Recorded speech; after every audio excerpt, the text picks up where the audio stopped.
Alright, hey everybody, we are back again today, and today we're going to be looking at a game from Data East, made in 1994 by SNK, or if you're familiar with Neo Geo, that's basically the console.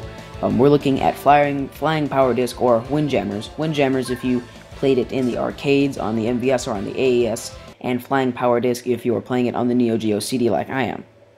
Now, if you're familiar with tennis games or other sports games where it's just a basic kind of soccer-like game, or another type of game where you have to get the ball or the object from one end of the screen to the other, this is that kind of game on steroids.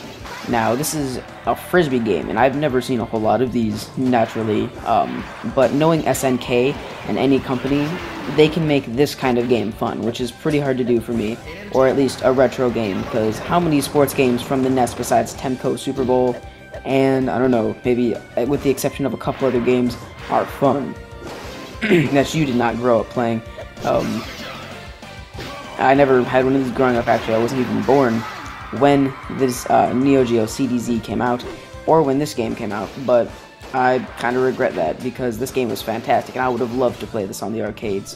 And unfortunately, I don't have a MVS system in my room, because I'm somewhat limited on space, but I think that this is a good alternative.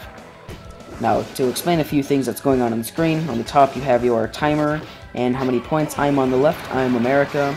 My opponent on the right is from Europe. Of course, I would be America because we're still kind of the dominant superpower in the world, you know. And the object of the game is to either lob or throw or charge up your superpower to send the frisbee from one end of the screen to the other, hopefully going in your enemy's direction. Now, there's a time limit of 90 seconds on each round, and the objective is to score 25 points. Now, I came pretty close on this round. I came 2 away, and by the time that I got the ball, or not the ball, shall I say, the frisbee, I was 2 points away, but I still won this match. Now, there are different opponents. There are 6 different characters that are playable, at least on the CD version. Not quite sure why I paused it here, but I did. And another cool thing about this game is that it gives you descriptions, different power, different speed levels for each different character, which I like. It gives each character some individuality, some different power-ups, different special moves to do. They lunge at different speeds. And also the controls on this game are extremely fluent, and I think that if you would have tried to play them with a normal D-pad, or anything but an arcade-style joystick like on the AES controller, with an awesome freaking clicky kind of joystick that they made on the CD controller, that it would have completely shat all over the game. I'm not even kidding. That's what literally makes this game for me, is the controls and how fun and simple and pick-up and play style it is to play.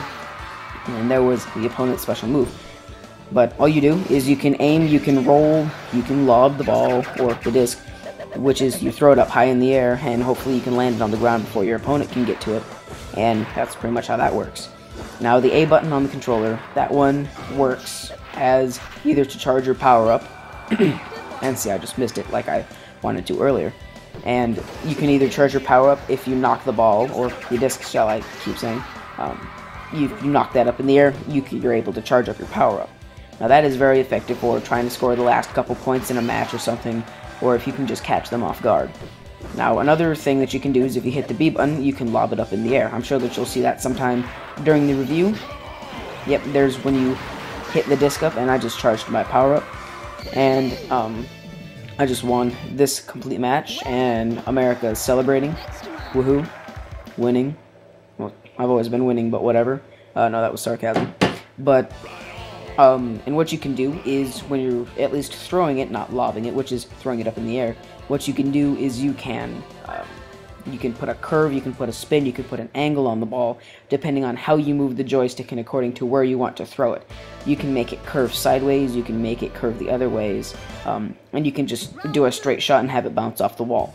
Now, since there are different courts, it does increase in difficulty. Those 2 green things in the middle, they're like bumpers, and those pretty much bounce the ball or the disc off of those, and it changes the trajectory, and it makes it slightly more confusing. Yeah, see there, it bounced off, and they got a straight shot on me.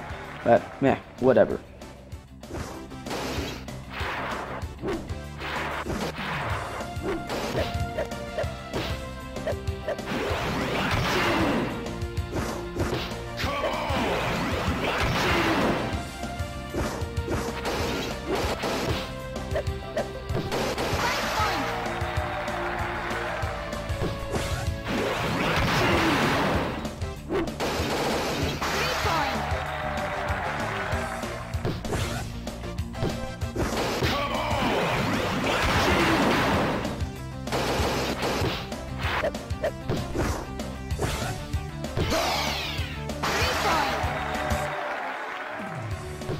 overall for me, I think Windjammers is kind of a specialized and unique and more of an individual kind of a preference on taste of older Neo Geo or SNK sports games.